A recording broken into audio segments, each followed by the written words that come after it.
안녕하십니까, 여러분. 빛나는 책엄마 작가 곽경빈입니다. 오늘은 제가 여러분들께 AI 인공지능이 나하고 무슨 상관이지? 라는 책을 소개해드리고자 이야기를 시작하게 됐습니다. 저는 지금 회사 안에서 인공지능 관련된 공부, 스터디를 함께 저희 선생님들과 하고 있는데요. 처음에 이 인공지능에 대해서 저희가 공부를 시작할 때는 굉장히 낯설었어요. 인공지능이 뭐지? 어떻게 공부를 시작을 하고 뭐부터 우리가 연구 주제를 잡아야 되는지 처음엔 되게 난감했는데 이게 1주, 2주, 3주 시간이 지날수록 처음에 1주차에 했던 그 인공지능 연구를 2주차에 조금 더 확장해서 공부하시는 선생님도 계시고 1주에 했던 공부보다 조금 더 심도 있게 공부하시는 선생님도 계시고요. 또 어떤 선생님들은 인공지능의 종류, 굉장히 다양한 아이템들을 가져오시는 선생님도 계십니다.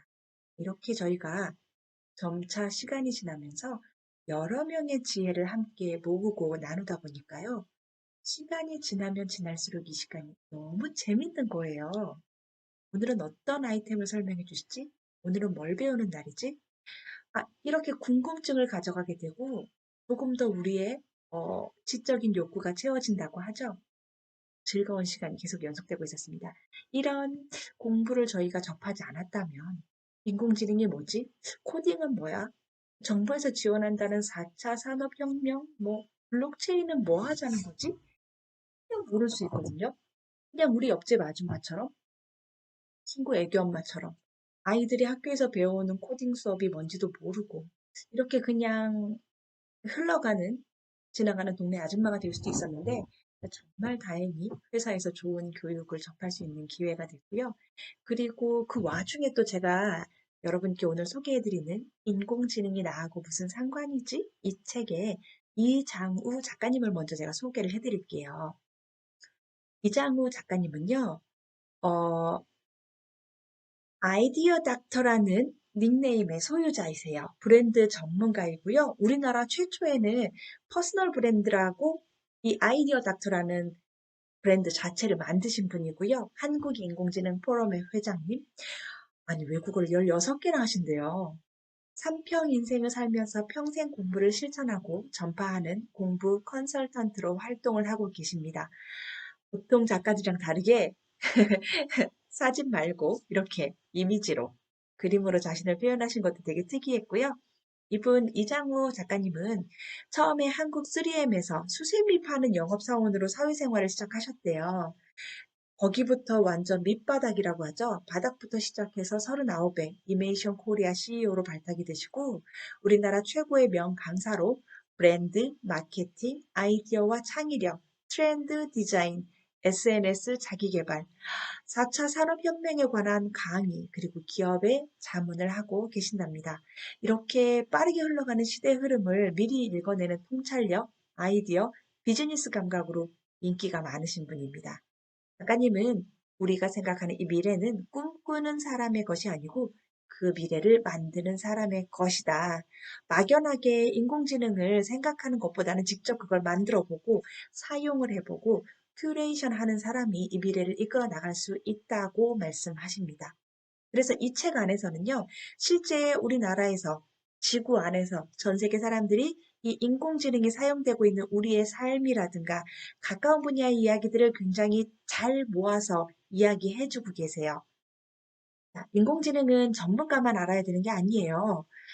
많은 사람이 알고 이해해야 되는 기본 주제라고 생각을 한다는데 저도 굉장히 많은 공감을 하게 됐습니다.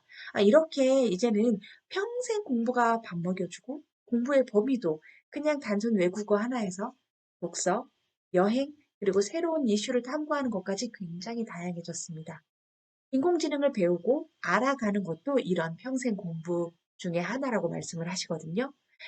자, 작가님은 이 책 속에서 소개해 주시는 인공지능의 종류 중에서 너무 많은 굉장히 다양한 인공지능에 대해서 상세하게 설명을 해주시거든요. 저는 그 중에서도 저한테 와닿았던 점은 이 인공지능의 발달로 인해서 나의 미래, 우리 아이들의 미래가 어떻게 달라질지, 그리고 이 변화하는 점이 우리한테 어떤 좋은 점을 주는지, 이런 것도 한번 생각을 해봤습니다. 그 중에서 제일 처음으로 저한테 다가왔던 거는 요거입니다. RPA, Robotic Process Automation인데요. 로보틱 자동화 처리라고 하거든요. 우리 컴퓨터를 사용하는 사용자가 말로 명령을 한번 내리면 컴퓨터가 엑셀, 파워포인트를 활용해서 보고서를 만들어내는 인공지능 비서입니다. 제가 코로나 이전에 회사에서 하던 일이 이런 RPA라고 보시면 돼요. 연간, 주간, 월간 이런 보고서를 제가 이렇게 만들어서 제출을 하는 거죠. 학교라든가 뭐 학교의 방과후 부장 선생님이라든가 이런 부분에서 학교에 있는 방과후 선생님들을 관리를 하고 수업에 들어오는 학생들이랑 소통을 하면서 우리가 이런 걸 보고서 체계로 만들고 학교에 제출하는 일인데요. 만약에 RPA 시스템이 모두 다 적용이 된다면 저처럼 단순 업무를 하는 이런 사람들의 일자리가 없어지겠죠. 그래서 그게 너무 안타까운 현실이기도 한데요. 반대로 우리가 생각을 한다면 이런 반복적으로 처리해야 되는 단순 업무를 로봇한테 그냥 밀어주고 우리는 새로운 아이디어를 만들거나 창의적인 업무에 집중을 할 수 있고요. 또 저처럼 직접 대면을 하면서 학교나 회사의 입장에 가운데서 의견을 조율해주는 사람, 그리고 강사님이나 학부모님, 그리고 우리가 수업을 하는 학생들과 선생님들, 이런 가운데에서 소통을 이어주는 중재 역할을 잘 집중할 수 있는 시간이 될 수도 있다고 생각합니다. 이런 업무 효율성이 높아질 걸로 기대받고 있어요. 그래서 많은 대기업이 이미 이 RPA에 투자하고 이런 시스템, 기술을 선호하고 있다고 합니다. 또 하나 제가 되게 좋았던 건요. KT 기가진이 아파트라는 게 있습니다. 집안에 있는 조명, 각종 전자기기를 리모컨 없이 말로 명령하는 건데요. 바로 우리가 외출 준비를 마치고 현관문을 딱 나갔을 때 우리 집 엘리베이터 10층에 엘리베이터가 딱 와서 대기하고 있는 거죠. 또 하나는 쉽게 설명을 드리자면 지금은 우리가 거실 TV를 켜거나 이렇게 리모컨을 쓰죠. 그리고 뭐 불을 끄면 스위치를 눌러야 된다는 이런 시스템이 이제 그냥 대화형 인공지능 AI가 다 처리를 해주는 거예요. 나 이제 자러 갈 거야. 거실 불 꺼줘. 그러면 딱 꺼지고 오늘 좀 추운 것 같은데 보일러 1도 올려줘. 그러면 자동으로 온도를 올려주는 거죠. 우리가 직접 보일러 리모컨 앞에 가서 조작을 안 해도 된다는. 지금 이 기술은요. 대림건설, 한화건설이 KT와 함께 만드는 대화형 스마트 홈 제어 인공지능 서비스를 만들고 있다고 합니다. 이러는 제가 생각했을 때는 미래 고급 아파트에서는 사람이 아닌 로봇이나 인공지능에게 대화로 모든 명령을 내리니까 어, 경비 아저씨, 경비 할아버지가 사라질 수 있고요. 그리고 훨씬 더 안전하게 보안 시스템을 유지할 수 있고요. 그리고 또 하나는 아파트에 이런 민원이 굉장히 많거든요. 청소하시는 분들에게 저희는 아니지만은 불편, 불만을 너무 이야기하시는 분들이 많으세요. 아파트 청소하시는 분들께서 뭐 20층에서 1층까지 계단 청소를 하신다면 20층에서부터 청소를 시작해서 이제 7, 8층까지 거의 다 내려온 거야. 근데 19층에 있는 사람이 민원을 건 거죠. 19층 청소 안 하셨어요? 아주 심한 경우에는 다시 19층에 올라가서 청소를 하는 경우도 생겨요. 이런 일이 안 생기고 로봇이 계속 로봇 청소기처럼 깨끗하게 청소하고 관리하니까 우리가 이런 부분에 대해서도 염려를 좀 덜하게 되는 거죠. 반면에 이거와 반대로는 이렇게 업그레이드가 불가능한 아파트라든가 주택에 사는 사람은 지금의 극빈층처럼 업그레이드 안 된 일반적인 지금 현재에 머물러 있는 아파트에 살면서 과거나 지금이나 미래나 별반 다를 바 없는 이런 거주 환경에서 지낼 수도 있다는 겁니다. 그리고 또 하나 소개해 드릴 인공지능은 AI Emotional, 감정을 읽어내는 인공지능입니다. 홀로 사는 노인 가구, 이혼 가정이 늘어나면서 우리 1인 가구가 계속 늘어나고 있는 지금 필요한 기술이라고 저는 생각을 하는데요. 주변에 있는 나의 절친보다 나를 더 편하게 대해주고 안정감을 느끼게 해주는 인공지능이 있다면 이 인공지능이 내 말투, 내 표정, 그리고 심장 박동이나 호르몬 변화로 나의 기분을 바로 감정을 알아채는 거죠.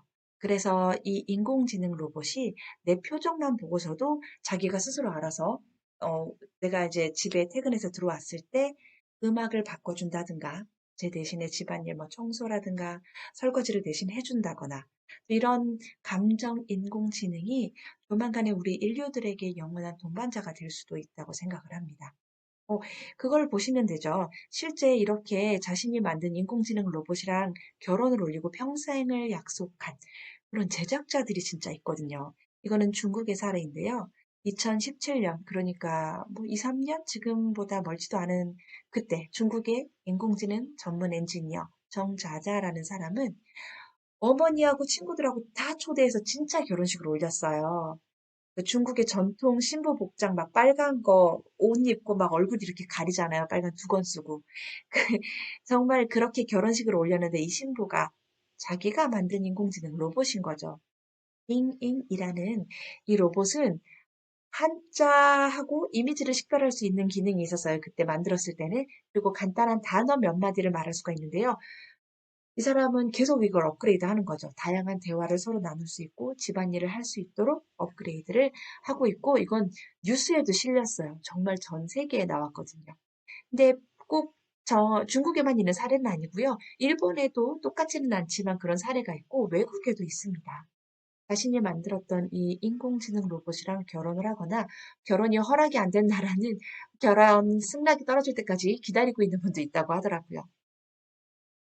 저는 이런 미래가 나한테 당장 생긴다면 우리 아이 유치원에서 데려올 때 하원 로봇을 먼저 좀 보내서 안전하게 집으로 귀가를 했으면 좋겠고요. 또 하나는 저희 첫째 아이가 계속 강아지를 사달라고 조르는데 집에서 허락을 안 하거든요. 이 살아있는 애완동물을 키운다는 게 얼마나 힘든지 여러분들 공감하시잖아요. 강아지나 고양이나 생명이 있는 거를 집에서 함께 키운다는 게 보통 책임감, 사명감, 그리고 또 이런 친구들이 우리랑 함께 10년, 20년 오래 살다가 또 떠났을 때 느끼게 되는 상실감, 이런 거 안 느끼고 싶었거든요. 근데 그걸 대신할 수 있는 강아지 로봇, 뭐 고양이 로봇, 이런 것도 생긴다면 제일 먼저 사주고 싶습니다. 그러면 우리는 왜 이렇게 인공지능에 주목을 해야 될까요? 옛날에, 과거에는 저희가 글을 모르거나 문맹이라고 하는 게 글자, 외국어, 이런 거를 몰랐을 때 문맹이라고 했죠.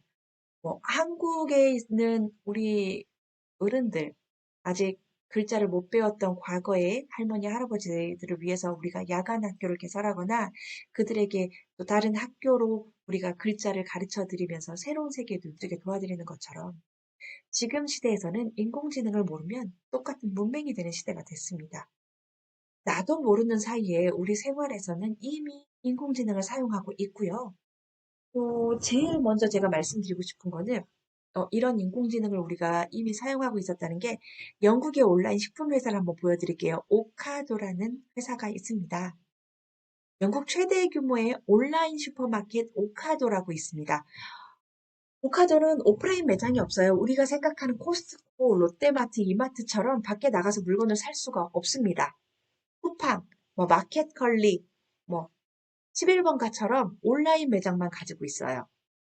그래서 이 온라인 매장 오카도는요, 이 설립 10년 만에 영국의 대형마트 테스코를 넘어섰다고 합니다. 한국에 아직 남아있죠. 이 테스코 홈플러스가 있잖아요. 오카도에서는 주문이 들어오면 매장을 거쳐서 가정으로 보통 이렇게 배송이 되거든요. 우리도 온라인 주문하면 이마트에 있는 물건을 집으로 가져오는 것처럼. 근데 이 오카도는 쿠팡과 같은 시스템인 거예요. 모든 물건이 그냥 물류창고에서 우리 집으로 바로 옵니다. 근데 다른 점이 뭐냐 하면 우리나라에서는 창고 물류창고라고 하죠. 물류창고에 우리 사람이 들어가서 물건을 정리하고 차에 싣고 배달을 하는 대신에 오카도는 물류창고부터 기계, 로봇들이 같이 일을 해요. 무거운 거라든가 어려운 일은 로봇 팔한테 일을 시키고요. 그리고 이 오카도에서는 슈퍼마켓 업무를 보는데 AI, 로봇 공학, 디지털 트윈, 클라우드 빅데이터, IoT 기술을 결합을 해서 물류하고 배송에 자동화 시스템이 되어 있기 때문에 소비자한테 좀 더 빠르고 정확하게 이 물건들을 전달을 합니다. 코로나19 때문에 오카도는 굉장히 성장의 가속도가 붙었는데요. 코로나19 때문에 수요가 급증하던 2020년 3월부터의 두 달 매출이 40%까지 늘어났다고 합니다. 여기 사진에 보이는 것처럼 오카도의 물류 공장에는 저희 직원은 컴퓨터 앞에서 정리를 하고 계시죠. 로봇 팔이 배송 박스에다가 제각각의 물건을 정확하게 집어넣고 있습니다. 오카도라는 회사를 볼 때 제가 생각난 게 쿠팡도 있지만 마켓컬리 생각이 제일 많이 났어요. 마켓컬리가 쿠팡보다 먼저 우리나라의 새벽 배송을 시작하게 그 첫 문을 열었던 회사가 마켓컬리잖아요. 그래서 저희 같은 주부님들에게는 내일 뭐 먹지? 이런 고민을 조금 덜어준 고마운 회사이기도 합니다. 저처럼 게으른 소비자한테 최대의 편리함을 안겨준 새벽 배송이 꾸준히 성장하는 걸 보면서 이런 인공지능과 과학이 발달하면서 우리 사람한테 많은 자유 그리고 편리함을 안겨주고 있다는 걸 우리는 모르면서 사용을 하고 있다는 거죠. 이장우 작가님이 말씀하는 것처럼 우리가 이런 인공지능의 편리함을 체험을 하고 있는데 모르고 있다는 것 자체가 문맹이 되는 거예요. 그래서 이 책으로 저 말고 저도 그랬지만은 더 많은 여러분들께서 인공지능의 문맹에서 벗어나기를 저는 소원하는 바입니다. 제가 오늘 안내해드렸던 책이 여러분들께 좀 도움이 되셨다면 좋아요, 구독 버튼 꼭 눌러주시고요. 다음에 또 여러분들께 도움되는 책, 그리고 도움이 될 많은 이야기 가지고 오는 빛나는 작가 박경민이 되도록 하겠습니다. 오늘은 여기까지. 좋은 밤 되시고요. 다음에 다시 만나겠습니다. 감사합니다.